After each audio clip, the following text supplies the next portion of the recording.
बाहेर येत बरोबर बरोबर तिथं साईडला या साईडला ठीक आहे ना.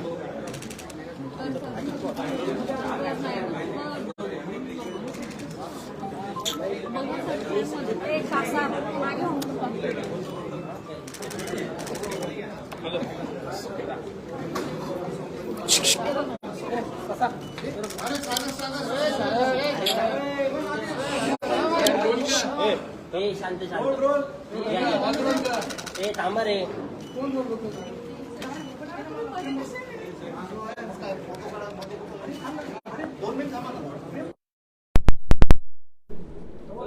फोटो होते सगळ्यांचे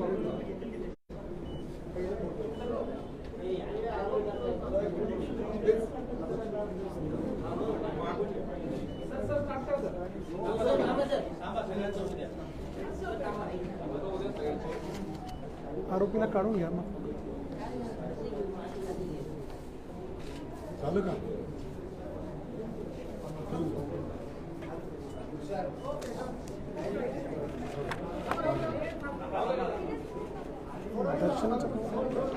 दर्शनाचं गाव कोणतं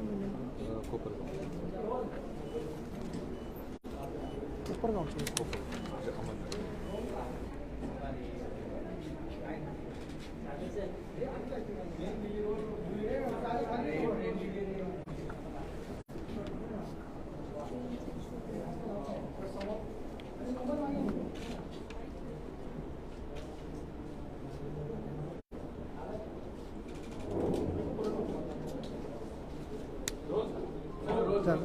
आरोपी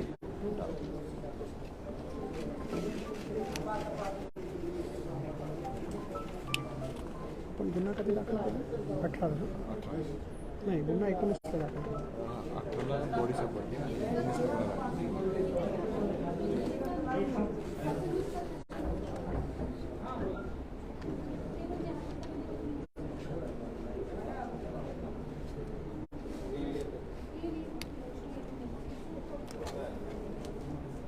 प्रेस नोट मिळालाय का सगळ्यांना.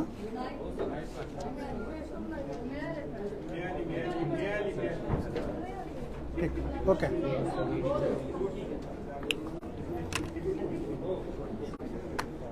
जून 2023 पोलीस स्टेशन वेल्हेच्या हद्दीत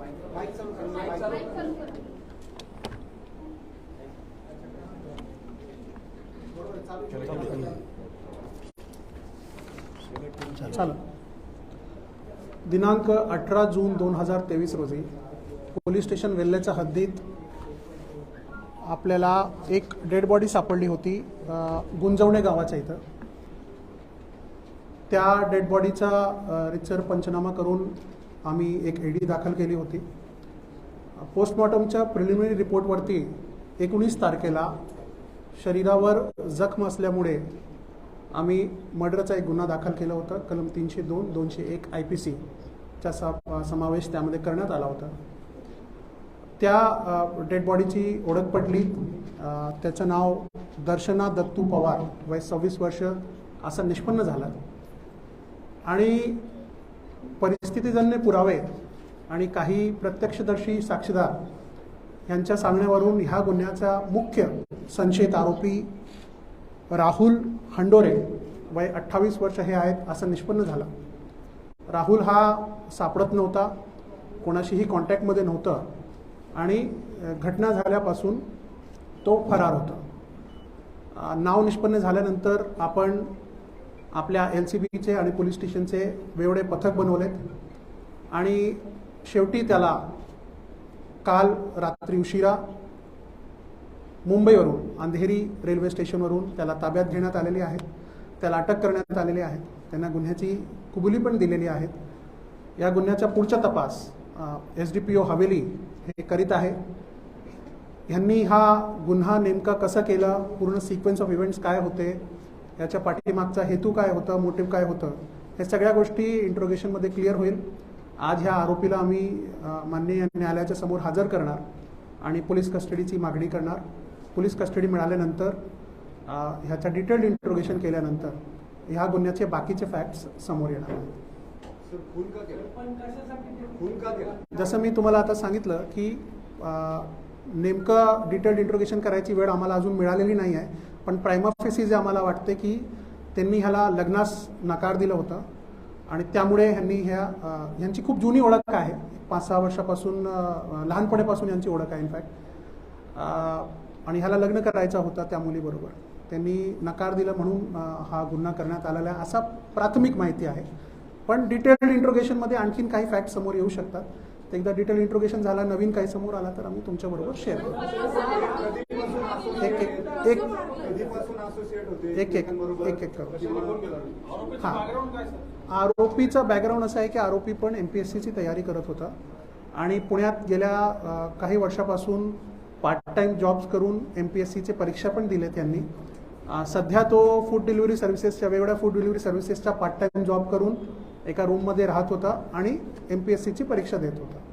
यांची ओळख जसं मी सांगितलं लहानपणीपासून ओळख आहे. मुलीच्या मामाचं घर आणि आरोपीचं घर हे समोर समोर असल्यामुळे लहानपणीपासून यांची ओळख आहे. संबंध होते का त्यात काही त्यांच्या आधी काही नंतर डिस्प्यूट झालं आणि पुन्हा आता पोस्ट काढल्यानंतर त्यांनी लग्नाचे प्रपोजल दिलं असं काही केलं? ते आता सध्या नाही सांगता येणार मला, पण ह्यांची ओळख होती आधीपासून एवढं मी तुम्हाला सांगू शकतो. पण नेमकं प्रेम प्रकरण होतं नाही होतं हे सगळ्या डिटेल्ड इंट्रोगेशन नंतरच क्लिअर होईल. नाही, नातेवाईक नाही आहे. दर्शनाने नकार दिला होता का कुटुंबियांनी नकार दिला? नाही, दर्शनाने नकार. आता हा ट्रेनने फिरत होता वेगळ्या ठिकाणी, आम्हाला याचं लोकेशन पण येत होता. आता पूर्ण जसं मी सांगितलं पूर्ण इंट्रोगेशनमध्ये क्लिअर होईल कुठे कुठे गेला, काय काय गेलं. राज्यात तो गेला होता आणि कोणाशी आमच्या माहितीप्रमाणे हा जे आतापर्यंत आम्हाला माहिती आली आहे ते वेस्ट बेंगॉलमध्ये गेला होता आणि महाराष्ट्रात पण वेगवेगळ्या ठिकाणी गेला होता. शेवटी अंधेरीवरून याला मुंबईवरून आम्ही अटक केली. घरच्या काही लोकांबरोबर ह्याचे अधूनमधून संपर्क झालेले होते. अजून काही ती माहिती अजून नाही आहे आमच्याकडे. जसं मी सांगितलं ही प्रिलिमिनरी माहिती आहे. कालच रात्री त्याला पकडलं आहे. नाही, अजून तर असं काही काही नाही आहे समोर. काही असं समोर आला तर मग तुम्हाला सांगण्यात नाही. अंधेरी रेल्वे स्टेशनवर होता तो. कदाचित दुसऱ्या ट्रेनने पडून जाण्याच्या उद्देशाने किंवा कुठल्याही उद्देशाने ते आला ते नाही, पण रेल्वे स्टेशनवर होता. आम्हाला माहिती मिळाली आणि त्याला अटक केली. येस. आता हा डिटेलमध्ये सांगेल नंतर, पण स्पॉटवरून आपल्याला काही दगडावर खून आहेत आणि प्रिलिमिनरी पोस्टमॉर्टम रिपोर्टमध्ये शरीरावर शार्प वेपनचे पण मार्क्स आहेत. तर कुठल्या वेपनचे हे ट्रेकिंगसाठी म्हणून केले होते, तर ह्यांनी ठरवून केलं की तिथं दोघांमध्ये डिस्प्यूट झाला आणि त्यामध्ये हे घडलं? नाही, आता त्यांनी ठरवलं होतं, कधी ठरवलं होतं, तयारी कशी केली होती, सोबत काही वेपन घेऊन गेलं होतं का, ह्या सगळ्या गोष्टी डिटेल इंट्रोगेशनमध्येच समोर येईल. आता त्याची मानसिक परिस्थिती त्यावेळेला काय होती ही too early to say that. आम्ही डिटेल इंट्रोगेशनमध्ये आपण बाकी सगळ्या गोष्टी समोर. अजून तर काही नाही वेपन मिळालंय आम्हाला, पण शार्प ऑब्जेक्टचे मार्क्स तिच्या बॉडीवर आहे हे प्रिलिमिनरी रिपोर्टमध्ये आलेलं आहे. इनफॅक्ट अजून डिटेल्ड पीएमची रिपोर्ट पण डिटेल्ड येणे बाकी आहे, ते डॉक्टरांनी अजून नाही दिलेले. सिक्वेन्स ऑफ इव्हेंट काय होती? म्हणजे इथून गेल्यापासून ते मर्डर होईपर्यंत तो निघून जाईपर्यंत सिक्वेन्स ऑफ इव्हेंट काय? हां, तर मी सुरुवातीला तोच तुम्हाला सांगितलं की सिक्वेन्स ऑफ इव्हेंट्स, मोडस हे सगळ्या त्यावेळेला क्लिअर होईल 2-3 दिवसांनी इंट्रोगेशन केल्यानंतर. आता आम्हाला आमच्याकडे जे परिस्थितीजन्य पुरावे आहे त्यामध्ये असं दिसत आहेत की हे सकाळी 8:30च्या जवळपास हे गेले होते वरती, सुरू केलं होतं ट्रेक यांनी, आणि परत येताना हा एकटाच आला. हा आम्हाला दिसतोय समोरच्या पुराव्यांमध्ये. ह्यांनी काय काय केलं ह्या मधल्या कालावधीत हे आता ह्याच्या डिटेल इंट्रोगेशनमध्ये क्लिअर. वरचा आय विटनेस नाही आमच्याकडे, पण आजूबाजूच्या स्पॉटचे आय विटनेस आहे आमचे.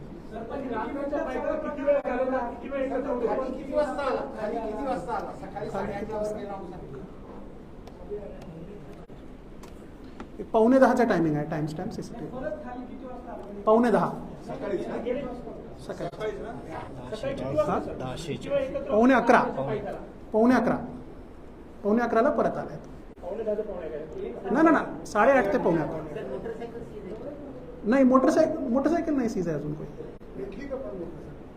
काय म्हणताय? नाही ना, मिळाली नाही म्हणजे सीज नाही ना.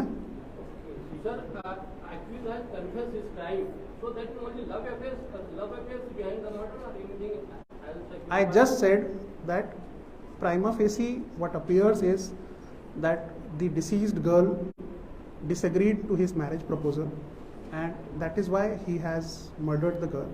But since we have only got hold of the accused late last night, we haven't had the chance to had a detailed interrogation of the accused.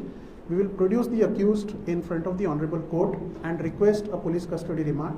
Once we get the police custody remand and we do a detailed interrogation, there are a lot of other facts that may come forward and a lot of other evidences also that we are going to gather. Because it is a serious offense, we have given the investigation to the subdivision police officer, Mr. Bhausar Dole. He will be doing a detailed scientific investigation. Sir काही तक्रारी सुद्धा आहेत जेव्हा body recover केली आहे वरून तर केस वगैरे तिथेच राहिलेले होते बॉडी आणल्यानंतर सुद्धा हे फोरेन्सिक एव्हिडन्सेस गोळा केलेले नाहीत असं सुद्धा अशी काही तक्रार आमच्या समोर तर नाही आली आहे, पण काही असेल तर जसं मी आता तुम्हाला सांगितलं की SDPO करतायत इन्व्हेस्टिगेशन. जर असा काही कोणाची चूक आढळून आली तर definitely we will take care of it. कालपर्यंत परवापर्यंत तिथं केस तिचे तशीच होते. We will like I said, आता आमच्याकडे तर अशी काही ऑफिशियल कंप्लेंट नाही आहे. We have done the best that we could have. स्पॉटवरून सगळ्या पंचांना घेऊन जाऊन सगळं आम्ही केलेलं आहे. तरी काही कमी राहिलेली असेल तर वी विल एक्झामिन. तुम्ही कन्व्हिन्स करायचा प्रयत्न करत होता नातेवाईकांच्या मार्फत आरोपीला जो पळून जात हे होता. काही आम्ही आमच्या सगळ्या आरोपींना ट्रेस करण्यासाठी आमच्या परीने जे काही शक्य होतं ते आम्ही सगळं करत होतो, तेवढं मी सांगू शकतो.